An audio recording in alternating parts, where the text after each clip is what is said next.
Dear students, I am back with the explanation of our 7th chapter from Honeydew, A Visit to Cambridge, which is written by Firdaus Kanga and it has been taken from his very famous book Heaven on Wheels.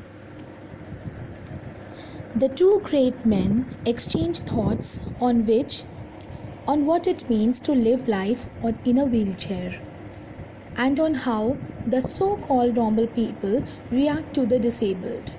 This is a story of a travelogue, both of them disabled or differently abled, as we now say. Stephen Hawking is one of the greatest scientists of our time. He suffers from a form of paralysis that confines him to a wheelchair and allows him to speak only by punching buttons on a computer, which speaks for him in a machine-like voice. Firdaus Kanga is a writer and journalist who lives and works in Mumbai. Kanga was born with brittle bones that tends to break easily when he was a child. Like Hawking, Kanga moves around in a wheelchair. This story is about meeting between two differently abled people.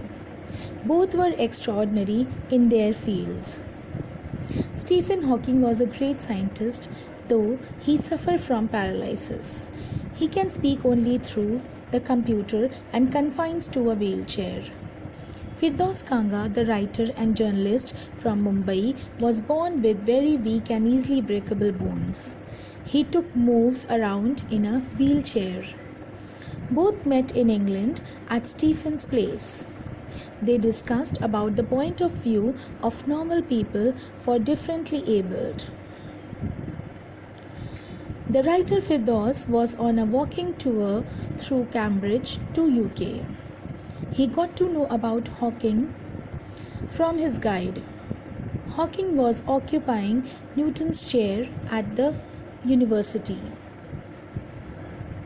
He wrote A Brief History of Time, one of the best sellers.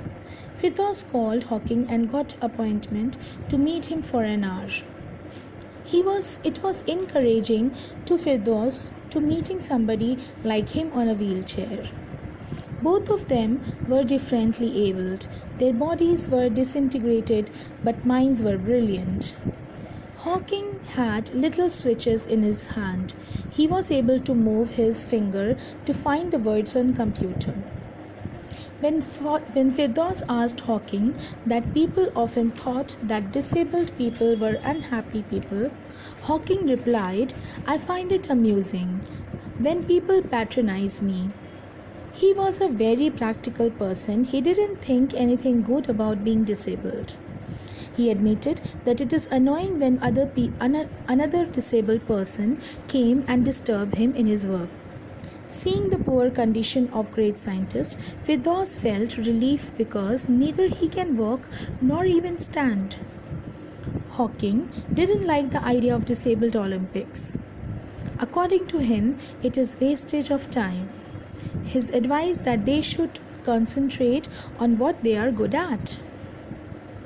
They spent 1 hour together instead of half an hour, had tea and saw his garden. At the time of departure, Firdaus got up to say goodbye, but he could neither kiss nor cry. He convinced that the paralytic scientist was a symbol of bravery. So this is the end of the chapter, and this is all about the soul of the lesson. I hope you have understood. If you have any question, you can directly message me. Thank you and have a nice day. Bye-bye.